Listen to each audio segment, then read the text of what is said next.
बहुत ज़्यादा टाइम नहीं मिला है, क्योंकि बताने के लिए बहुत कुछ है, कम टाइम में ज़्यादा कंटेंट देना है, इसलिए आपको सीरियस होना पड़ेगा। जितने लोग पीछे खड़े हैं मैं रिक्वेस्ट कर रहा हूँ प्लीज़ अपनी अपनी सीट पे बैठ जाएं। जितने लोग पीछे टहल रहे हैं प्लीज़ अपनी अपनी सीट पे बैठ जाएं ताकि हम इस प्रोग्राम को आगे बढ़ा सकें। और दूसरी दरखास्त करूंगा, नेक्स्ट 1 घंटे के लिए अपना अपना मोबाइल स्विच ऑफ कर दीजिए या एयरप्लेन मोड में डाल दीजिए, क्योंकि जब हम सीखने आते हैं, जब अपनी लाइफ को चेंज करने की बात करते हैं, तो उसमें थोड़ा कंट्रीब्यूशन, थोड़ा डेडिकेशन, थोड़ा फोकस दिखाना पड़ता है। यस और नो? दोस्तों, मेरा नाम आशुतोष पांडे है, मैं कानपुर से बिलोंग करता हूँ और एजुकेशन से बीटेक, एमबीए, बीए, पीएसएच और एजुकेशन हूँ। बहुत सारी चीज़ें ऑलरेडी लाइफ में अचीव की हुई हैं। एनडीए क्वालिफाई किया, सीडीएस क्वालिफाई किया हुआ है, बैंक के काफ़ी एग्जाम्स क्वालिफाई किए हुए हैं। उसके बाद भी आज डायरेक्ट सेलिंग से क्यों जुड़ा हुआ हूँ, इन चीज़ों को बताने वाला हूँ। सेकेंड जनरेशन हूँ टियान्स की। लोग बात करते हैं सेकेंड जनरेशन की, आपके सामने सेकेंड जनरेशन खड़ी है। लाइफ को एंजॉय कर रहे हैं पूरी तरीके से, लाइफ ट्रांसफॉर्म हो चुकी है और जिस चीज़ को चाहते हैं आज वो चीज़ हमें मिल जाती है, सोचना भी नहीं पड़ता है। ये पावर है टियान्स की, ये पावर है डायरेक्ट सेलिंग की, ये पावर है पैसिव इनकम की। दोस्तों, जितने लोग आज यहाँ बैठे हुए हैं शायद वो आज अपने लिए कुछ ना करें, लेकिन आप अपने बच्चों के लिए करिए ताकि कल आपका आशुतोष यहाँ खड़ा होकर बोल सके कि मैं अपने पापा पे प्राउड हूँ। दोस्तों, ये ताकत अगर आपको कहीं से मिल सकती है तो टियान्स ऐसे प्लेटफॉर्म से मिल सकती है जो कि 190 देशों से ज़्यादा कंट्रीज में दहाड़ रहा है, जिनके प्रोडक्ट्स वर्ल्ड वाइड खुद की R&D में डेवलप किए हुए हैं, जिसका प्लान वर्ल्ड का बेस्ट मार्केटिंग प्लान है। दोस्तों, जब सारी चीज़ें सही हैं तो अब हमें लास्ट एक चीज़ होती है जो हमें रोकती है सक्सेस से, वो होते हैं हम खुद। किन चीज़ों को बदलना चाहिए, किन चीज़ों को चेंज करना चाहिए, किन चीज़ों को अपने अंदर अपने कौशल को बढ़ाना चाहिए, आज उस पर बात करेंगे। और बात करेंगे उस चीज़ पे जो रिजल्ट लाती है, जिससे पेआउट बनता है। किससे पेआउट बनता है, कोई बता सकता है? सेल्स से, करेक्ट। तो आज हम बात करेंगे सेल्स की। दोस्तों, उससे पहले मैं पूछना चाहूंगा, आपके हिसाब से सेल्स क्या है? आर्ट है या साइंस है? आर्ट है, साइंस है? आपके हिसाब से क्या है सर? आपके हिसाब से क्या है मैम? साइंस है। आपके हिसाब से क्या है सर? आपके हिसाब से कला है। आपके हिसाब से मैम आर्ट है। आप लोग बताओ। आर्ट है। काफी लोगों ने बोला आर्ट है, काफी लोगों ने बोला साइंस है। अब हम जानने वाले हैं कि वो है क्या। वहां पे मैंने ब्रेसलेट का डेमो किया, एक लोग को ब्रेसलेट का डेमो करके मैंने 3 ब्रेसलेट वहीं पे बेच दिए। तो पिछले जितने भी मेरे प्रोग्राम हुए थे, मैं बोलता था कि मैं आपको कमांडो सेल्स ट्रेनिंग दूंगा, जिसमें आप एक बंदे के पास जाएंगे। जानना चाहते हैं कौन कौन सीखना चाहता है? क्योंकि सेल्स ऐसी चीज है, दुनिया में सेल्स ऐसी चीज है जो हम हर जगह, हर कोई, हर व्यापार में हर कोई कर रहा होता है। यस और नो? तो आज थोड़ी सी हम बात करेंगे सेल्स पे दोस्तों। लेकिन प्रॉब्लम क्या आती है सेल्स में? आप किसी के पास जाइए, बोलिए कि आपको सेल्स में जाना है, बोलेंगे नहीं हम तो नहीं जाएंगे, हम बहुत शर्माते हैं, हम तो बेच सकते ही नहीं, सामान नहीं बेच सकते, हमसे बिकता ही नहीं है सामान। दोस्तों, सेल्स सिर्फ सामान बेचने के बारे में नहीं है। आपको पांडे जी का पैसा दिखता है, पांडे जी की गाड़ी दिखती है, पांडे जी का सब कुछ दिखता है, लेकिन आपको एक चीज नहीं दिखती है जिसने उन्हें यहाँ पहुंचाया है, वो सेल्स। यस और नो? उन्हें डायरेक्टर बनने के लिए 4 गोल्ड लाइन चाहिए थे। 4 गोल्ड लाइन कैसे बने? सेल से बने। पे आउट जनरेट कैसे होता है? सेल से बनता है। यस और नो? तो पूरे डायरेक्ट सेलिंग में जो कोर होता है, डायरेक्ट सेलिंग, उसमें भी सेल्स है। यस और नो? तो जो चीज कोर है उसको सीखना चाहिए कि नहीं सीखना चाहिए? तो दोस्तों, हमारे लाइफ में हम बेच क्यों नहीं पाते हैं, सबसे पहले उस पर बात करते हैं। हमने पढ़ना तो सीखा है, हमने काम करना तो सीखा है, लेकिन हमारे स्कूल में, कॉलेज में हमको बेचना नहीं सिखाया गया। यस और नो? इसलिए ज्यादातर लोग यहाँ जितने भी लोग बैठे हैं, वो हो सकता है सेल्स में अच्छे ना हो या अपनी बात को कम्युनिकेट करने में अच्छे ना हो। यस और नो? तो दोस्तों, इसीलिए ज्यादातर लोग सेल्स को समझते हैं कि वो प्रेशर है, रिजेक्शन है और मैनिपुलेशन है। आज उस माइंडसेट को चेंज करने वाला हूं मैं आपके, कि कैसे मैनिपुलेशन, रिजेक्शन और प्रेशर नहीं है सेल्स, बल्कि एक वे ऑफ लाइफ है। क्योंकि हम लाइफ में जो भी कर रहे होते हैं हम सेल्स से ही कर रहे होते हैं। सेल्स क्या है? It's about serving and solving problems. Next चीज है दोस्तों इसमें कि जो भी हम डेली कोई भी काम कर रहे हैं, किसी भी प्रोफेशन में है, what are we doing? We are doing sales only. बच्चा जब पैदा होता है सबसे पहले रोता है, रोते ही माँ समझ जाती है कि इसको दूध की जरूरत है। बच्चा क्या कर रहा है? सेल कर रहा है, सेल कर रहा है अपनी भूख की, कि मेरे को भूख लगी है, मेरे को दूध चाहिए। उसके लिए जब बच्चा पैदा होता है उसी समय से एक सेल्स पर्सन पैदा होता है। यस और नो? जिस समय वो पैदा होता है, जिस समय वो दूध के लिए रोता है, वो पहली बार सेल करता है अपनी नीड जो कि दूध की है। जब आप अपने दोस्त से कहते हैं मूवी देखने जाएंगे, उसका मन नहीं है लेकिन उसको कन्विंस कर देते हैं, वो भी एक तरीके की सेल है कि आपने उसको कन्विंस कर दिया उस मूवी के लिए जिस मूवी वो देखने नहीं जाना चाहता था। जब भी आप निगोशिएट करते हैं, प्रेजेंट करते हैं कुछ या किसी को समझाते हैं, आप सेल कर रहे होते हैं। अपने पेरेंट्स को कन्विंस करना कि हमें ट्रिप पे जाना है, वो क्या है? वो एक तरीके की सेल्स पिच है। तो लाइफ में आप कहीं पे भी देख लीजिए, कोई डॉक्टर है, कुशवाहा जी अकाउंटेंट थे, तो वो अकाउंटेंसी में क्या कर रहे थे? अपने अकाउंटेंसी की नॉलेज का सेल्स कर रहे थे। यस और नो?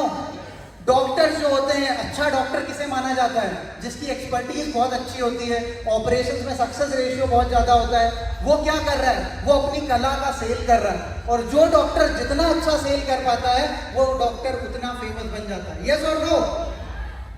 तो दोस्तों, कोई भी प्रोफेशन हो, कोई भी धंधा हो, स्टूडेंट हो, बच्चा हो, वो क्या कर रहा है? सेल्स ही कर रहा है। जब सारी चीज सेल्स के लिए है, हर दिन हम सेल कर रहे हैं, तो हम उससे क्यों भागते हैं? अब सॉल्यूशन क्या है इसका? If sales is everywhere, why not become the best salesman? अगर हमें सेल्स ही करना है हर जगह हर चीज में, तो हम बेस्ट सेल्स पर्सन क्यों नहीं बन जाते? दोस्तों, एक डेटा था जिसमें देखा गया कि वर्ल्ड के 65% CEOs, MD, chairman sales team के लोग ही आगे जाके बने। ऐसा क्यों होता है? क्योंकि सेल्स के जो लोग होते हैं उन्होंने घाट घाट का पानी पिया होता है, उन्होंने हर तरीके का रिजेक्शन फेस किया होता है, उन्होंने हर तरीके के लोगों से मिले होते हैं, उन्हें सबसे ज्यादा नॉलेज होती है मार्केट की, उन्हें सबसे ज्यादा नॉलेज होती है अपने कस्टमर परसेप्शन की। इस रीजन की वजह से वो एमडी, सीईओ बनते हैं। तो दोस्त, जब सेल्स हर जगह है, अगर हम उससे बच नहीं सकते हैं तो हम क्यों ना उसे डोमिनेट करें? यस और नो? आप तैयार हैं डोमिनेट करने के लिए? आप डोमिनेट करने के लिए तैयार हैं सेल्स को? आवाज नहीं आ रही है, पीछे वाले लोग सो गए हैं। क्या आप तैयार हैं? दोस्तों, आज मैं आपको बताऊंगा कि बेस्ट सेल्समैन कैसे बनते हैं। जब आप कहीं अपना प्रोडक्ट लेके जाते हैं, आप प्रोडक्ट नहीं बेचते हैं, आप टीएंस को नहीं बेचते हैं। जब आप जाते हैं, सबसे पहले आप खुद को बेचते हैं। सबसे पहले वो देखता है आदमी कि ये सामने वाला पहना क्या हुआ है। यस और नो? अगर कोई इंसान चप्पल पहन के, हाफ पैंट पहन के आए और यहाँ पे प्रेजेंटेशन दे, तो क्या आप सुनना पसंद करेंगे? क्या आप सुनना पसंद करेंगे? इसलिए हमेशा जो फर्स्ट इंप्रेशन होता है वो प्रोफेशनल ड्रेसिंग का सबसे इंपॉर्टेंट, सबसे मेजर चीज होती है कि आप अपना पर्सनल इंप्रेशन क्या रखते हैं अपने कस्टमर के सामने। दोस्तों, हमेशा हमें क्या पहनना चाहिए, थोड़ा सा उस पर बात करेंगे। गर्मियां हैं, हमें लाइट कलर्ड शर्ट पहनना चाहिए, व्हाइट, लाइट ब्लू, पेल ग्रीन, बीच। इससे होता क्या है? जो लाइट कलर की शर्ट होती है ना, वो रिफ्लेक्ट करती है क्लीनलीनेस, क्लैरिटी और ओपननेस। जब आप लाइट कलर की शर्ट पहनते हैं तो रिसर्च में पाया गया कि ज्यादातर लोग आपसे ओपनली बात कर पाते हैं, उन्हें लगता है आप ओपन है, क्लियर है चीजों को लेके। डार्क कलर ट्राउजर्स जो होते हैं, यानी कि डार्क कलर के जो पैंट्स होते हैं, उसमें navy blue, charcoal grey, black, dark brown, वो जब आप पहनते हैं वो दर्शाता है आपकी अथॉरिटी और प्रोफेशनलिज्म। यानी कि जब हम लाइट कलर शर्ट पहनते हैं तो सामने वाले का परसेप्शन हो जाता है कि हमें जो सामने बंदा खड़ा होकर प्रेजेंट कर रहा है वो ओपन है, क्लियर है और साफ सुथरा है। जब वो डार्क कलर ट्राउजर्स पहनता है वो दिखाता है उसका प्रोफेशनलिज्म और अथॉरिटी। अब बेसिक चीजें होती हैं, मैचिंग शूज। तो अगर आप फॉर्मल पहने हुए हैं, नीचे स्पोर्ट्स जूता पहनेंगे, अच्छा लगेगा क्या? अच्छा लगेगा क्या? सूट पे स्पोर्ट्स शूज पहनेंगे तो कपिल शर्मा में गुत्थी लगेंगे कि नहीं? जैसे गुत्थी साड़ी पे जूता पहन के आ जाती है। तो इसलिए फॉर्मल शूज बहुत इंपॉर्टेंट है, वो होने चाहिए। अगर ब्लैक आपने आउटफिट पहना हुआ है तो आप ब्लैक पहनेंगे, ग्रे पहना हुआ है तो ब्लैक पहनेंगे, अगर आपने ब्राउन पहना है तो आप ब्राउन पहनेंगे, नेवी ब्लू पहना है तो ब्राउन शूज पहनेंगे।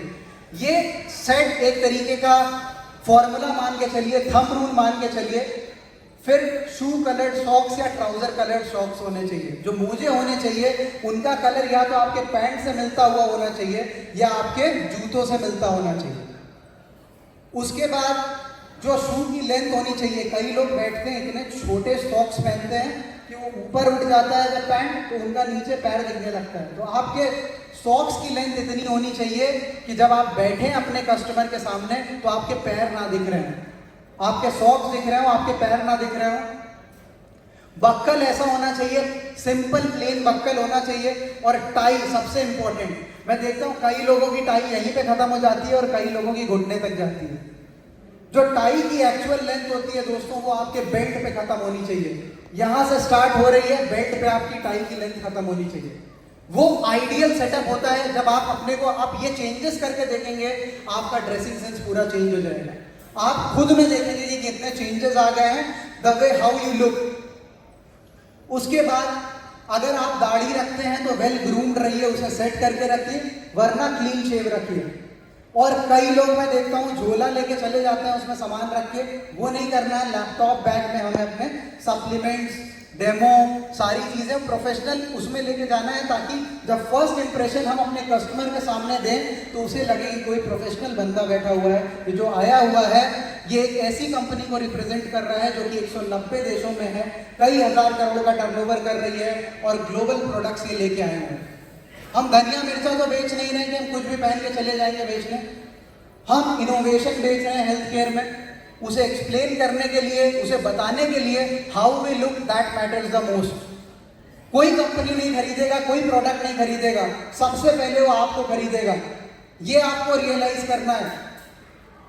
आप जब ड्रेस्ड रहेंगे, आपका लुक ऐसा रहेगा कि सामने वाला आपको देख के समझ जाएंगे ये प्रोफेशनल बंदा है, तो वो डिसाइड करेगा कि आगे इस बंदे की सुननी है या नहीं। यस और नो? तो फर्स्ट 2 या 3 मिनट में वो डिसाइड कर लेता है कस्टमर कि हमें इस बंदे की बात सुननी है कि नहीं। जैसे ऑडियंस में जब लोग आते हैं तो फर्स्ट 2-3 मिनट में जो जैसा बोलता है उस बेसिस पे जमाई आती है या आगे सुनना होता है। यस और नो? तो दोस्तों इसलिए फर्स्ट इंप्रेशन बहुत इंपॉर्टेंट है, क्योंकि आप सबसे पहले खुद को बेच रहे हैं, फिर अपनी कंपनी को बेच रहे हैं, फिर अपने प्रोडक्ट्स को बेच रहे हैं। ये हिरार्की दिमाग में रखनी है कि हम कहीं पे भी जा रहे हैं, सबसे पहले हम अपनी पर्सनालिटी खुद को बेच रहे हैं, फिर हम अपनी कंपनी को बेच रहे हैं, फिर हम अपने प्रोडक्ट्स को बेच रहे हैं। कंपनी और प्रोडक्ट्स का तो कोई कंपटीशन ही नहीं है, खुद को अपने को ग्रूम करना है हमको। नेक्स्ट चीज है मोस्ट इंपॉर्टेंट, कॉन्फिडेंट स्माइल। अगर मैं मुंह लटका के ऐसे बात करूं आपसे तो आप सुनना चाहेंगे क्या? मेरे को खुद नींद आ जाएगी, मैं आपको कहां से जगा के रखूंगा लंच के बाद। इसलिए smile, bright smile, confident smile हमेशा चेहरे पे रहनी चाहिए जब भी आप कस्टमर के पास जा रहे हैं। उसे ये ना लगे कि हम एक मरे हुए आदमी से बात कर रहे हैं, उसे ये ना लगे कि जो आदमी खुद वर्ल्ड के बेस्ट प्रोडक्ट्स पिच कर रहा है वो खुद ही निराश है, डिप्रेशन में है, उससे कोई प्रोडक्ट खरीदेगा क्या? इसलिए बहुत इंपॉर्टेंट है कि हम एक कॉन्फिडेंट स्माइल रखें। नेक्स्ट चीज आती है बॉडी लैंग्वेज। बॉडी लैंग्वेज सबसे ज्यादा इंपॉर्टेंट इसलिए होती है क्योंकि एक कम्युनिकेशन रिसर्च में जो कि डॉक्टर एल्बर्ट ने की थी UCLA में, उसमें ये पाया गया कि जो भी हम कम्युनिकेट करते हैं, जो भी हम कम्युनिकेशन करते हैं 2 लोगों में, उसमें से सबसे ज्यादा इंपैक्ट होता है हमारी बॉडी लैंग्वेज का। 7% सिर्फ वर्ड्स का होता है। What you are saying has impact for only 7%। How you are saying it has impact of 38%, जिसको हम बोलते हैं टोन। मैं कैसे बोल रहा हूं उसका 38% इंपैक्ट है, मैं क्या बोल रहा हूं उसका 7% इंपैक्ट है, और 55% बॉडी लैंग्वेज का है। बॉडी लैंग्वेज में हमारे फेशियल एक्सप्रेशंस, पोस्चर। अगर मैं यहाँ पे बैठ के बोलूँ तो हो सकता है आप में से बहुत ज़्यादा लोग कनेक्ट नहीं कर पाएंगे। अगर मैं पीछे जाऊँ ही ना, आई कांटेक्ट ना करूँ, तो हो सकता है आप सो जाएंगे। 55% बॉडी लैंग्वेज का रोल होता है किसी भी कम्युनिकेशन में। इसलिए ओवरऑल 93% जो बॉडी का कम्युनिकेशन होता है वो नॉन वर्बल होता है। मतलब बॉडी कम्युनिकेट, मैं जो बोल रहा हूँ उसका उतना इम्पैक्ट नहीं है, मैं कैसे बोल रहा हूँ और मैं कैसे मूव कर रहा हूँ इसका मैक्सिमम इम्पैक्ट है। तो जब भी हमें कस्टमर के पास जाना होता है तो हमारा जो बॉडी लैंग्वेज होता है वो साइलेंट एम्बेसडर होता है, इसलिए हमें उसे मास्टर करना बहुत इंपॉर्टेंट है। जब आप बोल रहे हैं तो आप कैसे बोल रहे हैं, आपकी बॉडी लैंग्वेज कैसी है, आपका हाथ का मूवमेंट कैसा है, आपकी टोन कैसी है, इन चीज़ों पे ज़्यादा काम करना है एज कम्पेयर टू हम क्या बोल रहे हैं। क्योंकि अगर इन चीज़ों पे आपको कमांड हो गया तो क्या बोलना है वो आप सीख सकते हैं। यस और नो? अब की एलिमेंट्स क्या होते हैं बॉडी लैंग्वेज में? Eye contact. अगर मैं बात कर रहा हूं, मैं उधर देख के बात करूंगा, हाँ भैया हमारा जिम्नेमा है, उसमें जिम्नेमा सिल्वेस्ट्रस है और क्रोमियम पिकोलिनेट है और इसमें ये है। कितने लोग कनेक्ट कर पाएंगे? नहीं कर पाएंगे। यस और नो?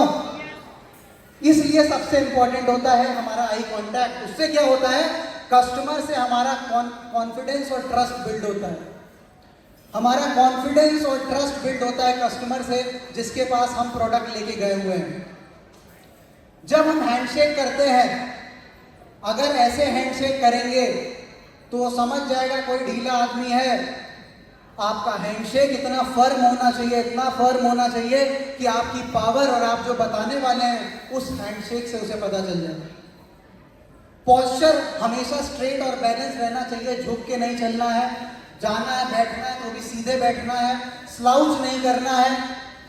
फेशियल एक्सप्रेशन जो होना चाहिए आपके वर्ड्स के हिसाब से होना चाहिए और प्रेजेंस जो आपकी होनी चाहिए, काम होनी चाहिए। बहुत ज़्यादा आपको चिल्लाना भी नहीं है और बहुत ज़्यादा धीरे भी नहीं बोलना है कि वो सुन ना पाए।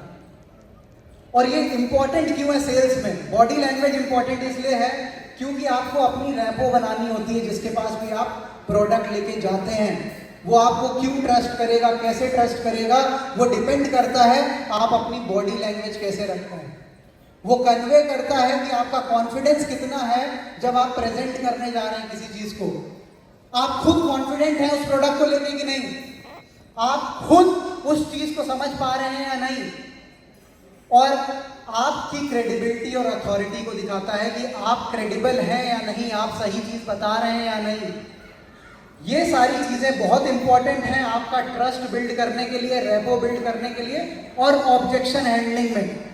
कितने लोग प्रेजेंट करने जाते हैं तो लोग बोलते हैं प्रोडक्ट बहुत महंगा है, ये तो ऐसा है, ऑब्जेक्शन फेस करते हैं। कितने लोग करते हैं? कितने लोग ऑब्जेक्शन फेस करते हैं कि प्रोडक्ट लेके गए और किसी ने बोल दिया नहीं हमें नहीं चाहिए, ये तो बहुत महंगा प्रोडक्ट है, ये ऐसा प्रोडक्ट है। करते हैं? यस और नो? कितने लोग ऑब्जेक्शन हर बार जब वो प्रोडक्ट लेके जाते हैं हर बार ऑब्जेक्शन फेस करते हैं? सब लोग करते हैं। अब उस ऑब्जेक्शन की हैंडलिंग कैसे करनी है उस पर भी बहुत बहुत इंपॉर्टेंट डिस्कशन हम करने वाले हैं। लेकिन उससे पहले सेलिंग में हमें करना क्या है? सब लोग एक बार जो भी नोटपैड लिया हुआ है, कॉपी लिया हुआ है, ये 5 चीजें लिख लो। क्योंकि अगर ये 5 चीजें आपने मास्टर कर ली, ये 5 चीजें अगर आपने मास्टर कर ली तो दुनिया की कोई ऐसी यूनिवर्सिटी नहीं है जो आपको उसको 5 के अलावा आपको सेल्स में कुछ सिखा दे। ये 5 चीजें ऐसी हैं जिनका इस्तेमाल करके मैं आपको कमांडो बना सकता हूं सेल्स में। इन 5 चीजों का यूज करके मैं आपको दिखा सकता हूं, आप मेरे को कहीं ले जाके खड़ा कर दो, इंडिया में, यूएसए में, कनाडा में, किसी भी कंट्री में, किसी भी स्टेट में, इन 5 चीजों का यूज करके मैं कोई भी प्रोडक्ट बेच सकता हूं। अब वो 5 चीजें क्या हैं? वो 5 चीजें जानना चाहते हैं? यस और नो? नींद तो नहीं आ रही? किसको किसको नींद आ रही है? आपको नहीं आ रही है, बस ये इंपॉर्टेंट है। अब इसमें 5 चीजें कौन कौन सी हैं? ओपनिंग, पहला पॉइंट है ओपनिंग। जो भी डायरी लेके बैठा है, नोट पैड लेके बैठा है, प्लीज इन 5 चीजों को ध्यान से समझिए, ध्यान से लिखिए, क्योंकि ये 5 चीज कमांड करके आप दुनिया का कोई भी प्रोडक्ट बेच सकते हैं। कोई भी प्रोडक्ट बेच सकते हैं, कितना भी महंगा हो, कैसा भी हो, कुछ भी हो, आप बेच सकते हैं कुछ भी। ये पावर मैं आपको देने वाला हूं। आप तैयार हैं लेने के लिए? कौन कौन रेडी है? एक बार हाथ उठाओ। नींद तो नहीं आ रही आपको? पहला पॉइंट है ओपनिंग, दूसरा पॉइंट है probing and listening. Probing and listening. पहला पॉइंट है ओपनिंग, दूसरा पॉइंट है प्रोबिंग एंड लिसनिंग, तीसरा पॉइंट है सेल्स प्रेजेंटेशन। पहला पॉइंट है ओपनिंग, दूसरा पॉइंट है प्रोबिंग एंड लिसनिंग, तीसरा पॉइंट है सेल्स प्रेजेंटेशन, चौथा पॉइंट है ऑब्जेक्शन, पांचवा पॉइंट है क्लोजिंग। ये आपको 5 पॉइंट दे रहा हूं जो कि हजारों सेल्स की किताबें, हजारों सेल्स के वीडियोस, उनका जिस्ट आपकी मुट्ठी में होगा। इन 5 चीजों को आपने मास्टर कर लिया तो दुनिया की कोई ऐसी चीज नहीं है जो आप बेच ना पाए। पहला पॉइंट क्या हो गया? पहला पॉइंट क्या हो गया? दूसरा पॉइंट क्या हो गया? तीसरा पॉइंट क्या हो गया? चौथा पॉइंट क्या हो गया? पांचवा पॉइंट क्या हो गया? आवाज बहुत धीरे है, पीछे वाले सुन नहीं रहे। पहला पॉइंट क्या हो गया? दूसरा पॉइंट क्या हो गया? तीसरा पॉइंट क्या हो गया? चौथा पॉइंट क्या हो गया? पांचवा पॉइंट क्या हो गया? ये 5 चीजों पे हम डिस्कशन करने वाले हैं। पहला हो गया ओपनिंग एंड सेल्स। जब आप अपने प्रोस्पेक्ट के पास जाते हैं, ओपनिंग कैसे करनी है, आपको उसके साथ ट्रस्ट बिल्ड कैसे करना है, उसको एजेंडा कैसे बताना है, उस पर बात करेंगे। सबसे पहली चीज होती है ओपनिंग। ओपनिंग सबसे इंपॉर्टेंट क्यों होती है? क्योंकि वो फर्स्ट 2 से 3 मिनट में डिसाइड कर लेता है कि ये बंदा जो सामने है, इसकी बात मैं सुनने वाला हूं, या ये जो भी मुजरा कर रहा है 1 घंटे में, उसको सुन के मैं वापस भेजने वाला हूं। ये सुनो, जैसे ही आप ओपन करेंगे वो डिसाइड कर लेगा कि इस आदमी का मुजरा मेरे को आगे देखने का है कि नहीं देखने का है। ये सुनो, तो आपको मेक श्योर करना है कि आप कितना बढ़िया नाचें कि वो आपसे बोले कि भैया और नाचो। तो उसमें आपको क्या करना है? सबसे पहले विश करना है, हाथ मिलाना है और एजेंडा बताना है। और एक चीज दिमाग में जरूर रखनी है, कोई भी हो, मैं हूं, आप हो, कहीं पे भी जाते हैं, सर आप यहाँ पे इस प्रोग्राम में किस लिए आए? सीखने के लिए। सीखने के लिए आए। सर आप किस लिए आए? सीखने के लिए। जितने लोग यहाँ पे आए हुए हैं कुछ ना कुछ सीखने के लिए आए हैं, स्वयं सीखने के लिए आए। यस और नो? दुनिया में एक कॉमन सा सिद्धांत है कि हम सब लोग ये जानना चाहते हैं किसी भी चीज में, व्हाट्स इन इट फॉर मी।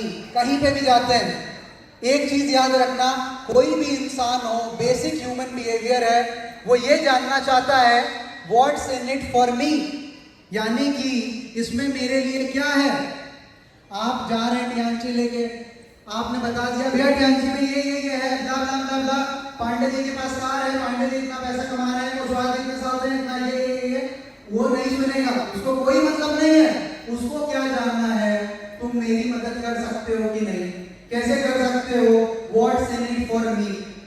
आज मीटिंग में हम लोग आए हैं, मीटिंग में क्यों आए हैं, ये जानने आए हैं कि इस मीटिंग से हमें क्या लाभ मिलेगा, क्या सीख सकते हैं।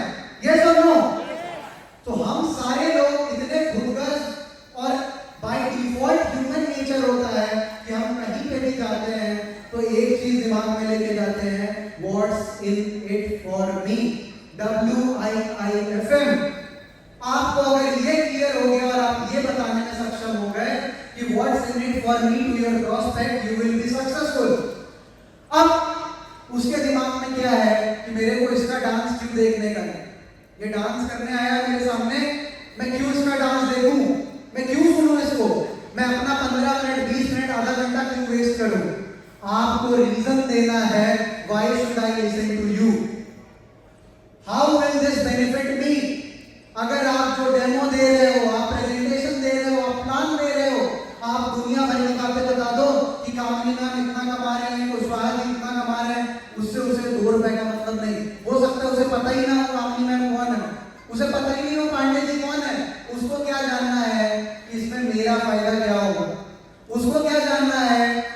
मेरी प्रॉब्लम सॉल्व करेगा या नहीं? यस और no? By default human nature होता है कि हम सभी को ये जानना होता है कि ये हमारी प्रॉब्लम कैसे सॉल्व करेगा, इसमें हमारे लिए कुछ है कि नहीं। जितने लोग कुछ सीखने आए हैं यहाँ पे, दिमाग में ये डाल के आए हैं कि मैंने इतना पैसा दिया तो मैं क्या सीख के जाऊंगा, इसमें मेरे लिए क्या है? यस और नो? और जब उन्हें विश्वास हो जाता है कि इस प्रोग्राम, इस एनडीपी, इस प्रोग्राम में कुछ तो सीखने का है, there is something in it for me, तो वो वापस आते हैं। यस और नो? तभी हम देखते हैं कि हमारे बीच जितने नए लोग बैठे हैं और पुराने भी उतने ही बैठे हैं। क्यों? क्योंकि उनको हमने बता दिया है what's in it for them. सबसे इंपॉर्टेंट होता है उन्हें बताने के लिए एजेंडा। एजेंडा क्या होता है कि आज हम किस लिए आपके पास आए हैं। बोलना है मिश्रा जी, हम आपके पास आए हैं आपकी लाइफ की बात करने, आपके ड्रीम्स की बात करने और आपकी प्रॉब्लम्स के बारे में बात करने, और हम मिलके नेक्स्ट जो आधे घंटे हैं, मैं सॉल्व नहीं करूंगा, ना टियांची आपकी प्रॉब्लम सॉल्व करेगी, लेकिन मिलके हम ये डिसाइड कर सकते हैं कि इस मीटिंग के बाद हम एक पॉइंट पे पहुंचेंगे जहां पे हम आपको बता पाएंगे साथ मिलकर कि ये जो आपकी प्रॉब्लम्स हैं, आपके ड्रीम्स हैं, आपकी लाइफ है, इसमें आप और बेहतर कैसे कर सकते हैं। यस, क्लियर हुआ? ओपनिंग में हमें क्या करना है? एजेंडा बताना है हमको और बताना है what's in it for them, क्योंकि प्रोस्पेक्ट बैठा हुआ है ये जानने के लिए व्हाट्स इन इट फॉर मी। उसे ये मतलब नहीं है कि टियांची कितना बड़ा प्रोजेक्ट है या कितनी बड़ी ऑर्गेनाइजेशन है, उसको ये जानना है कि साला मेरे को अपने बच्चे को एमबीए कराना है, उसके लिए 30 लाख रुपए लगेंगे 10 साल बाद, तो वो पैसे मैं कैसे लाऊंगा? उसकी प्रॉब्लम वो है। उसकी प्रॉब्लम ये नहीं है कि टियांची में ये चल रहा है वो चल रहा है, तो पहले अपने को समझना है उसकी प्रॉब्लम को। इसे सेलिंग में सस्पेक्टिंग कहते हैं, कि उसके बारे में जानना, उससे निकालना कि उसकी प्रॉब्लम क्या है। आपको दो टाइप के लोग मिलेंगे जब आप फील्ड में जाएंगे।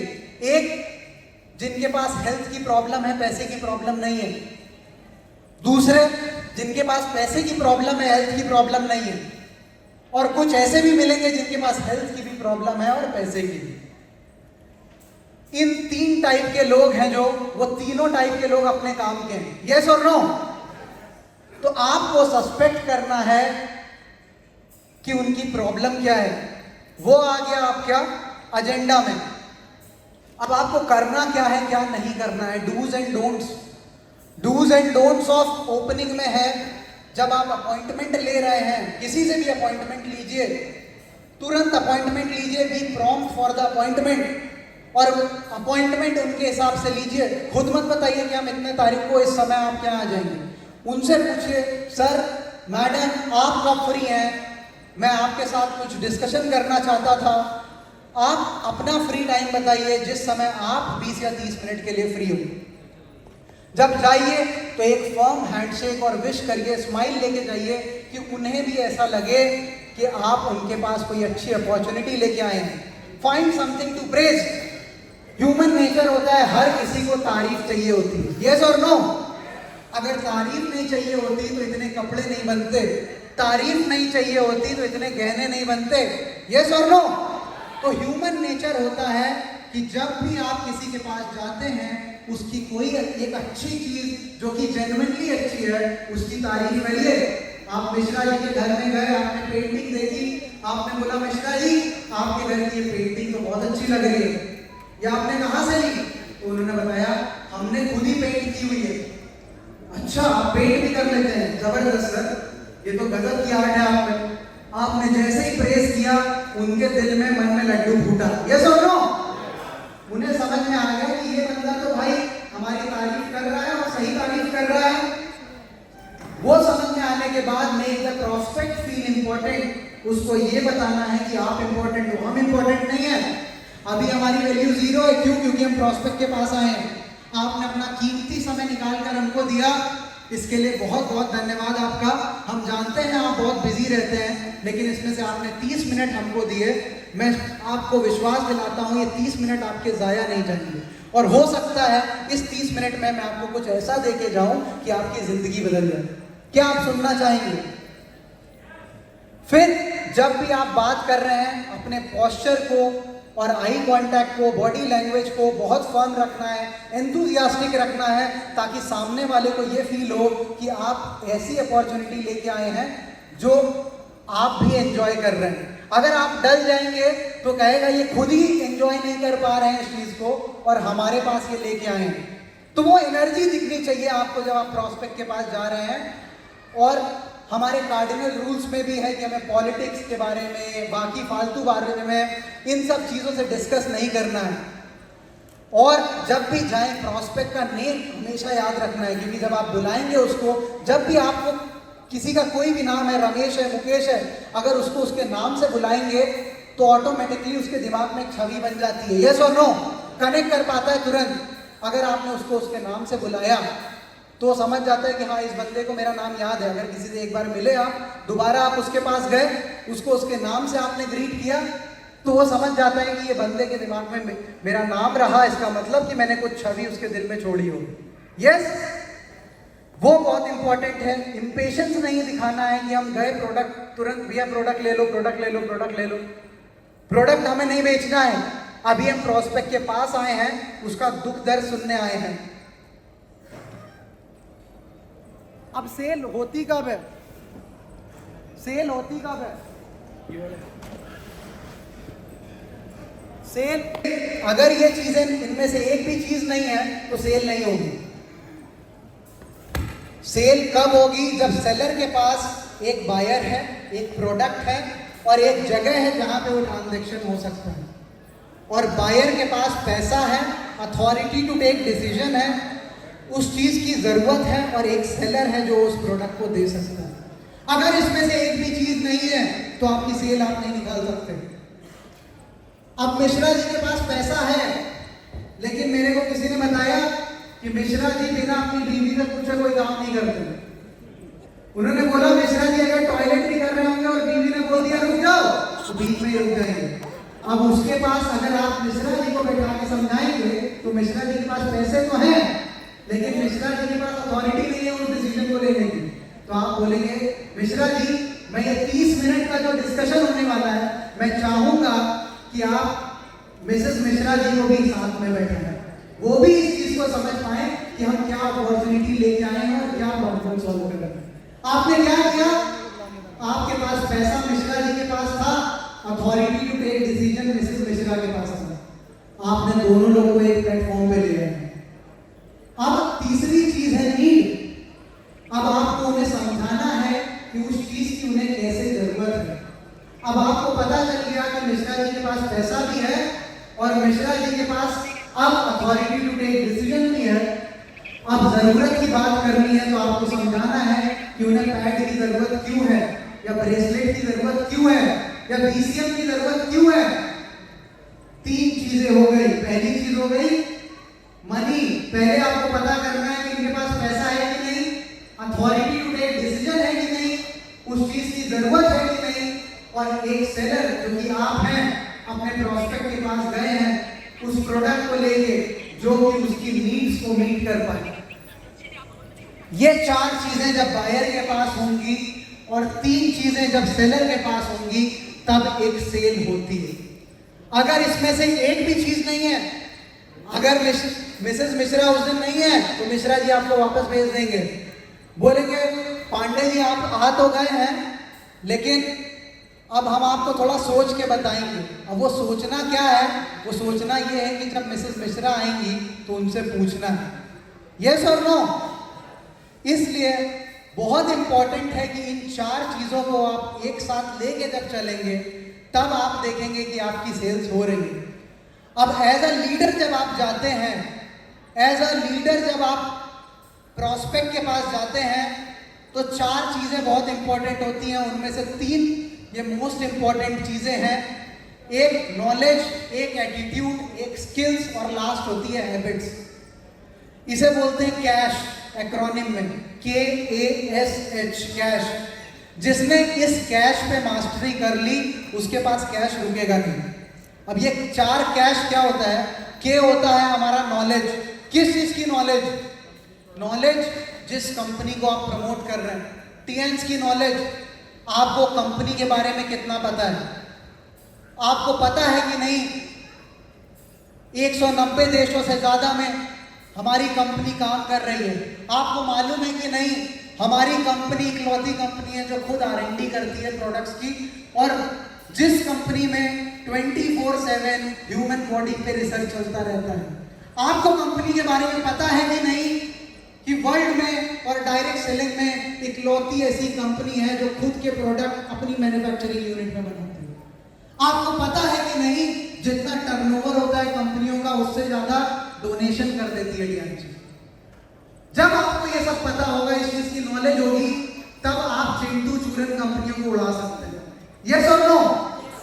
इसलिए कंपनी की नॉलेज होना बहुत जरूरी है। सेकेंड नॉलेज होनी चाहिए प्रोडक्ट्स की। जिस प्रोडक्ट को आप लेके जा रहे हैं, TNS is known to have the best products in the world, और आपको गर्व से इस चीज को प्रेजेंट करना आना चाहिए। आपको सीना ठोक के बताना आना चाहिए कि जो प्रोडक्ट, जो कैल्शियम हम दे रहे हैं वो वर्ल्ड का बेस्ट और फास्टेस्ट एब्जॉर्बिंग कैल्शियम है। जो कैल्शियम हम दे रहे हैं उसमें जो कैल्शियम का फॉर्मूला पड़ा है HMB, हाइड्रोक्सी मिथाइल ब्यूटाइरेट, वो हाईएस्ट फॉर्म ऑफ एब्जॉर्प्शन है इन ह्यूमन बॉडी। हम जो जिम्नोमा सिल्वेस्ट्रस में क्रोमियम पिकोलिनेट डाल रहे हैं तो क्यों डाल रहे हैं? अगर blood circulatory massager machine 7200 RPM पे घूम रही है तो क्यों घूम रही है? उससे क्या होगा? जब तक आप ये चीजें नहीं बता पाएंगे वो आपको नॉर्मल धनिया मिर्चा बेचने वाला सेलर समझेगा। और जब आपके पास ये नॉलेज हो जाएगी कंपनी की, प्रोडक्ट की, प्रोसेस की, कंपटीशन की, टेक्नोलॉजी की, मार्केट की, आप किसी CMO को खड़ा कर दो, मैं उसको 2 मिनट में ब्रेसलेट, DCM, हाइपोटेंशन, कैल्शियम, जिम्नोमा सब बेच के दूंगा। क्यों दिखा सकता हूं? क्योंकि मेरे को पता है, मेरे को अपने ऊपर कॉन्फिडेंस है कि मेरे को कंपनी की नॉलेज है, मेरे को मालूम है, क्योंकि मेरे को प्रोडक्ट्स बेस्ड है, क्योंकि मैंने अपना कई 100 घंटे दिए हैं रिसर्च में जानने के लिए कि TNS के प्रोडक्ट्स बेस्ड क्यों है। मैंने अपने पिताजी के साथ 18 साल दिए हैं जानने के लिए कि TNS बेस्ड क्यों है। कोई आया बोला ये तो नई कंपनी आई है, इतनी तेज ग्रो कर रही है, ये हो रहा है, वो हो रहा है। 18 साल में मैंने कम से कम 100 से ज्यादा कंपनियां देखी जो आई, बढ़ी, खत्म हुई, मार्केट से चली गई। शायद इसीलिए डायरेक्ट सेलिंग बदनाम भी है। यस और नो? मेजर रीजन है कि कंपनी इंडिया में आती है, पैसा लूटती है, चली जाती है, वो दिखाते हैं हम बहुत तेज ग्रो कर रहे हैं, लेकिन वो ग्रोथ कब तक होती है? जब तक उसका ओनर जिंदा होता है। ओनर रन कंपनी है, इसलिए जब तक ओनर जिंदा है तब तक कंपनी चल रही है। जिस दिन ओनर ने कुछ गलत किया, जो कि इंडियन कंपनीज में मोस्टली करते हैं, वैसे ही वो जेल में गया, जैसे ही वो जेल में गया कंपनी बंद। लेकिन TNS ऐसी कंपनी है जो कि बोर्ड ऑफ डायरेक्टर्स से रन होती है। हमारे जो चेयरमैन हैं ली जिनयोन, वो ITS से नहीं WFDSA के प्रेसिडेंट है, राइट? तो हम कितनी बड़ी कंपनी, कितने बड़े सिस्टम के साथ हैं, अगर ये आप विजुअलाइज करा दिए तो कंपटीशन खत्म हो जाएगा वहीं पे। उन्हें 100 एग्जाम्पल दे दीजिए कि ये कंपनी आई थी, बहुत फास्टेस्ट ग्रोइंग कंपनी थी 2008 में, 2012 के बाद उसका नाम नहीं सुना। क्यों नहीं सुना? क्योंकि वो ओनर रन कंपनी थी, एक इंडिविजुअल लीडर था जो कि किसी कंपनी से निकल के खुद की कंपनी बना लिया। आज यहाँ 500 लोग बैठे हैं, हो सकता है इन 500 लोगों में किसी एक का दिल जाग जाए कि हम भी ली जिनयोन बनेंगे। हो सकता है कि नहीं हो सकता? वैसे ही इंडिया में 150 करोड़ में से कम 150 लोग ऐसे होते हैं जिन्हें ये लगता है कि हम नेक्स्ट ली जिनयोन बन सकते हैं। यस, उन्हें पता नहीं होता है कि हम चला पाएंगे कि नहीं, लेकिन उन्हें ये पता होता है कि हमें बनना है, और वो कंपनी खोल लेते हैं। कंपनी खोल लेते हैं और एक लेवल तक स्केल भी कर लेते हैं और दिखा देते हैं मार्केट में सोशल मीडिया की पावर से, बिजनेस से, फेक पे आउट से कि हम बहुत तेज ग्रो कर रहे हैं। लेकिन वो कब तक ग्रो कर पाते हैं? जब तक ओनर जिंदा रहता है। और एक बार ओनर गया, चाहे जेल में चाहे ऊपर, उसके बाद कंपनी कहां गई पता नहीं। मेरे 18 साल के करियर में मैंने 100 से ज्यादा ऐसी कंपनी देखी है इंडियन जो ओपन हुई, ओनर रन थी, बहुत तेज ग्रो हुई फर्स्ट 2 इयर्स में, और जितनी तेज ऊपर गई उतनी तेज नीचे। 2 मेजर रीजन थे। एक तो ओनर बेस्ड कंपनी थी, एक ओनर पूरी कंपनी को रन कर रहा था, और दूसरी चीज थी अनएथिकल कंपनी थी। 10 से ज्यादा कंपनीज ऐसी थी इंडियन जिनके ओनर्स ने पापा को फोन किया, पांडे जी आप आज ज्वाइन कर लीजिए, आपको इतना दे देंगे, इतना दे देंगे, अपनी टीम लेके आप आ जाइए। पापा ने बोला हम तो आ जाएंगे, हमारी टीम फिर भी टीएनसी करेगी, क्या फायदा। तो जो ये अनएथिकल चीजें होती हैं कि आप आ जाइए, आपके नीचे पूरी ट्री मूव कर देंगे, टीम मूव कर देंगे, यही बाद में एक कंपनी को खत्म कर देती है। जितनी बड़ी ऑर्गेनाइजेशन है, वर्ल्ड की जितनी बड़ी ऑर्गेनाइजेशन है, चाहे कॉर्पोरेट हो, मैन्युफैक्चरिंग हो, टाटा, रिलायंस, इन्फोसिस, टीसीएस, वो एक चीज पे चलती है कि वो एथिकल है। वो क्या टैक्स चोरी नहीं कर सकती, लेकिन उन्हें पता है उनका मेन गोल टैक्स चोरी का नहीं है, उनका गोल है इंडिया और वर्ल्ड की सबसे बड़ी कंपनी बनने। तो जब आपका विजन छोटा होगा, आपका गोल छोटा होगा, तो आप बहुत बड़ा नहीं कर सकते। तो ये जवाब उन लोगों को है जो लोग कहते हैं कि ये इंडियन कंपनी आई 2 साल में इतनी बड़ी हुई। मैं कहता हूं अगर बाटा कल को पनीर बेचने लगे तो क्या आप लेंगे? शायद जितने शौक से जूता लेते हैं पनीर नहीं लेंगे। यस, इसी तरह के हर बड़ी कंपनी का खुद का एक मोड होता है, MOAT, यानी कि उसका खुद का जेनेसिस, जिसके बेसिस पे वो बड़ी होती है। अगर उससे भटकती है तो बहुत ऐसी कंपनी है जो बंद हो गई। क्यों? अब टीएनसी का जो कोर है इनोवेटिव हेल्थ केयर है, बेस्ट हेल्थ केयर प्रोडक्ट्स हैं। अगर कल को टीएनसी धनिया मिर्चा बेचने लगेगी तो मार्केट में क्या जाएगा परसेप्शन? मार्केट में क्या परसेप्शन जाएगा कि तो धनिया मिर्चा बेचने वाली कंपनी है।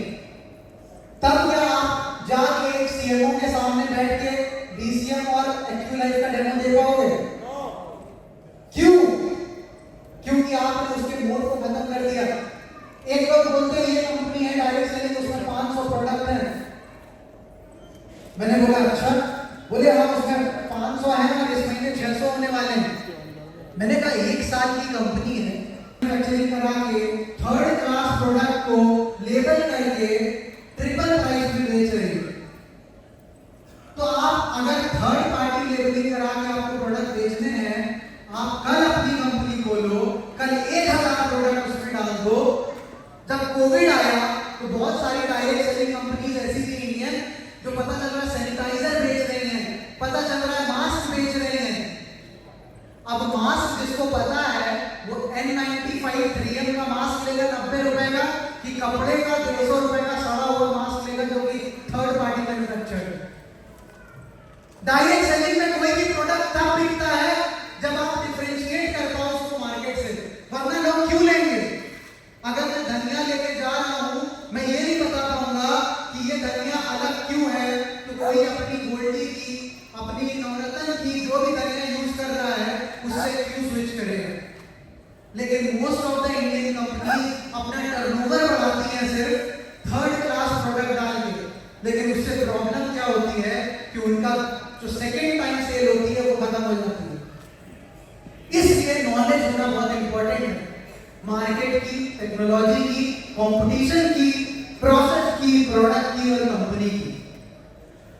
तो एक क्वालिटीज ऑफ सक्सेसफुल लीडर में जो पहला पिलर है नॉलेज, वो क्लियर हुआ। आपका क्या एटीट्यूड होना चाहिए जब आप प्रोस्पेक्ट के पास जा रहे हैं? Integrity, honesty, tenacity and daring. Integrity, honesty का मतलब तो ज्यादातर लोग समझते हैं। टेनासिटी मतलब होता है कि अगर आपको रिजेक्शन मिल रहा है, किसी ने सेल्स में आपको झापड़ मारा कि मेरे को नहीं लेना आपका प्रोडक्ट, अगर आप बाहर हो गए, बाहर चले गए, आप सक्सेसफुल लीडर नहीं बन पाएंगे। क्योंकि जब पहला तमाचा पड़ता है 44% लोग भाग जाते हैं। कितने लोग? रिसर्च के अकॉर्डिंग जब पहला तमाचा कस्टमर और प्रोस्पेक्ट मारता है तो 44% लोग वहीं से वापस हो जाते हैं।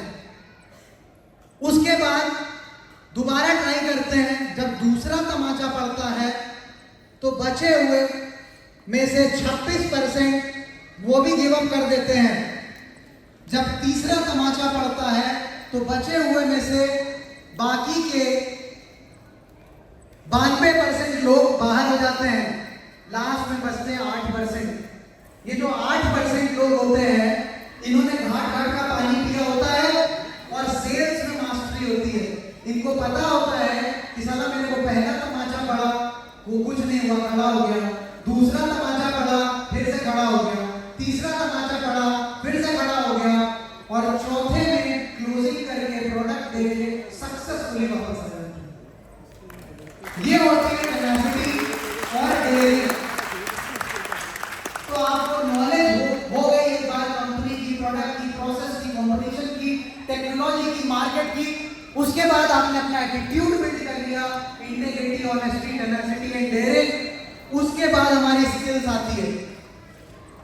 दोनों चीज है, आपको आपके पास नॉलेज भी है, एटीट्यूड भी है।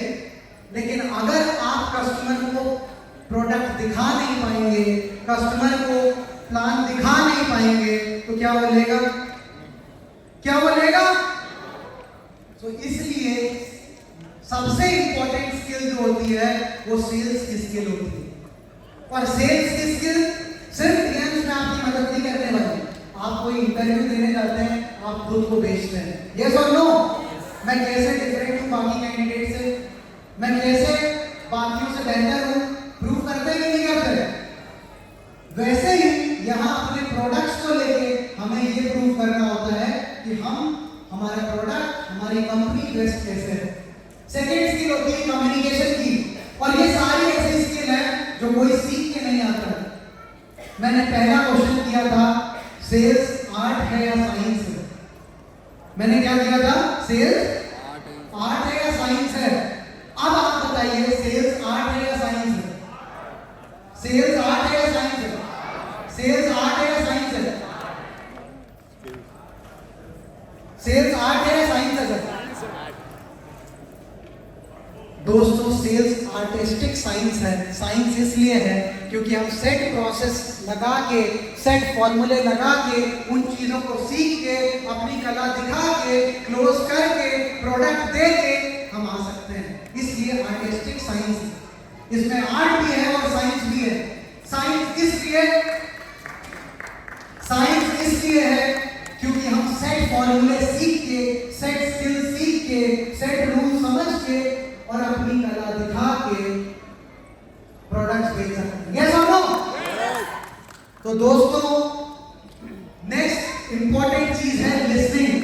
कई लोग होते हैं प्रोस्पेक्ट के पास गए, ब्ला ब्ला ब्ला ब्ला ब्ला, ये प्रोडक्ट ये ऐसा है, ये ऐसा है, ये ऐसा है, पांडे जी कर रहे हैं, जिन्ना में ये पड़ा हुआ है, ये ऐसा करके चले। उसने उसकी प्रॉब्लम ना समझी ना सुनी। सुनना, लोगों को सुनना एक कला है, स्किल है। हर कोई नहीं कर पाता, हर कोई नहीं कर पाता।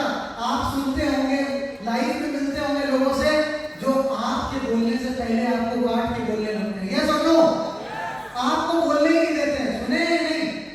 वो कभी सक्सेसफुल सेलर या लीडर नहीं बन सकते। क्यों? क्योंकि जब तक आप सामने वाले की प्रॉब्लम को सुन के समझ नहीं सकते, आप प्रोडक्ट को बेच नहीं सकते। जब तक आप सामने वाले की प्रॉब्लम को प्रोव करके, सुन के समझेंगे नहीं, आप प्रोडक्ट बेचेंगे नहीं। क्यों? हो सकता है उसकी समस्या कुछ और हो, आप उसको कुछ और ठेले जा रहे हैं, वो नहीं लेगा, वो आपको कोई बहाना देके चला जाएगा।